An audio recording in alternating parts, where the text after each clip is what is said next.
So, hey family, this is Darlene stopping by like really quick before I hit these streets. So I wanted to create another one of the boho junket necklaces, right? So I was in there reading, and it just came to me, you know what? I want to try turquoise, like turquoise and brown, right?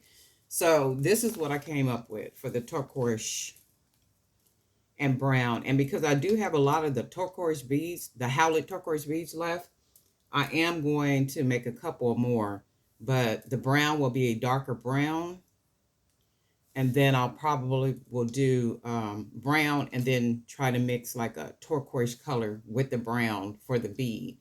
So this is what came out for this one. I am just in love with the little junket pendants. I mean, I just love this. Really, really nice. So this is the newest one. And then the earrings. And then I'm trying to get all these made so I could put them on fair. I'm going to try to have them on there today for their little marketplace that starts next week. So I didn't have a lot of necklace sets on there, but this one is going to go on there. And then this one. I mean, and then looking at them together, wow. These are really nice. I really love these. I really, really, really like these. So I am going to make 1, 2, 3, 4, 5. I have 5 more of the little junket rings. So that's going to be 5 more necklaces. And I'm thinking I might even use, oh, and then this one has the agate on this side. So I wrapped it with a little bit more wire. I just love wire. Me and wire, we just have a real love affair that probably won't never end. And then I put a little coconut chip right here, just to add a little bit of accent to it. I was thinking to put some extra beads and stuff, and I was like, I don't want to put too much. I want to do just enough because the wire, it speaks for itself. So this is really nice. I really like that. So agate. And then I found some other agate slices that I have around here. And I guarantee you, if I dig in one of these containers, I will find some more agate slices. So I do have a nice number of them that I can work with to get more of these necklaces. I really, really like these. I mean, I really like these. And as I look at them, I'm like, shoot, which one am I going to wear tomorrow? Might be this one. Okay?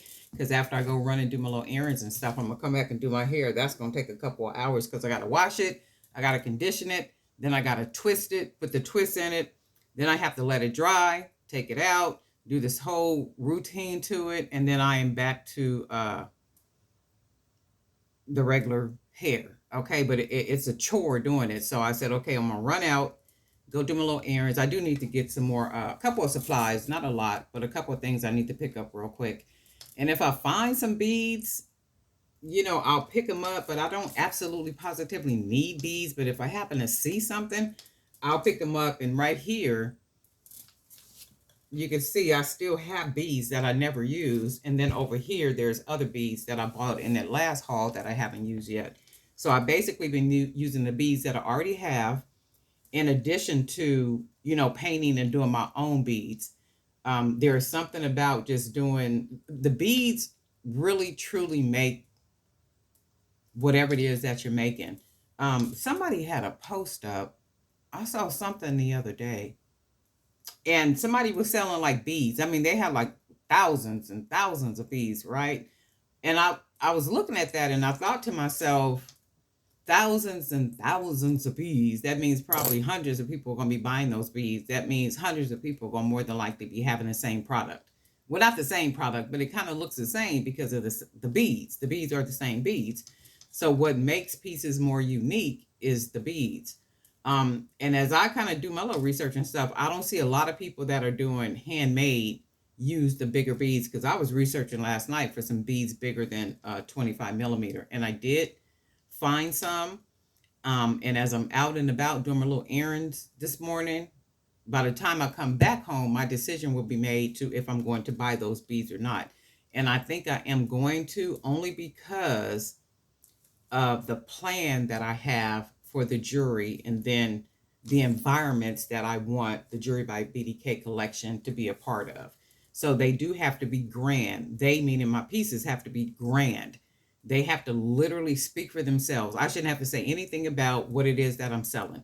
So if you see a picture of the product should literally speak for itself. I shouldn't even have to tell you anything about Jewelry by BDK. So if you see the picture, you see high quality. Somebody was saying that the other day. I'm going, y'all already know. Okay, just give me a minute. I was talking to somebody the other day, and they were showing me their product, and sometimes people are sensitive, like, and you don't even mean them, you don't mean them harm, you don't mean to be disrespectful to their product. That's why you have to, well, for me, I don't know about anybody else, I try to do my best to navigate a conversation on a positive note. I try to do my best to do that. You know why? Because it can escalate like really fast into something like really ignorant, right? So I try to do my best to navigate any situation, any form of communication. I don't care what way I'm communicating, in a positive way. So I was saying to the person, really do think she got offended, and I was just saying that the product, you have to remember that whatever you're trying to put out and you want people to buy from you, it does have to be high quality. That's all I said. So if I said that it has to be high quality, that's like me saying that, do a little better, because right now it's not meeting the standard for what people will, like what people will buy. And that's basically what it is. So you can't just straight sit down and say, well, no, that's trash. It's not high quality. It looked like you literally just put that together and threw it together. Now you want to sell it to somebody. You can see glue, like all kind of stuff. And I'm like, people are not going to buy things like that. Just like when you go into the store and you spend your money, you're not going to buy trash. And if you do, shame on you, right? You're not going to buy trash, because that's your money and you manage your money well. And by managing my money, I'm not going to buy something that does not look like high quality, right? And I can't say that enough. One thing leads to another. So for me, I want the Jewelry by BDK collection to be in rooms and sit at tables and, be in environments that nobody ever thought that the Jewelry by BDK collection could be in. So for me, it's not even about right now, today, at this very single moment. No, mine is always in the future. It's always in the future. And I'm going to tell you guys something that I absolutely positively know. You never know who is watching what you are doing. That's experience. You never know who is watching what you are doing. And you never know who is buying from you when they buy. And I told you guys, I'm a researcher. That's my whole thing. That's what I do. But anyway, wanted to stop by real quick, show you the latest boho junket. Oh my God, I'm in love with these. I just love these. I'm gonna probably make a whole bunch of these. Okay, different colors. I'm gonna do some beads like this, and I think I'm gonna do them in like that real deep, pretty red that I have with those other beads. This right here, and then I'm gonna match it with maybe like some gold pieces or something. But I'm gonna make some more the junket rings. But anyway, this is the piece for today. And I'm going to probably be making some more later on after I do my hair. But guess what, family? We'll talk. Oh, be sure to enjoy the rest of your day, too. Happy Saturday.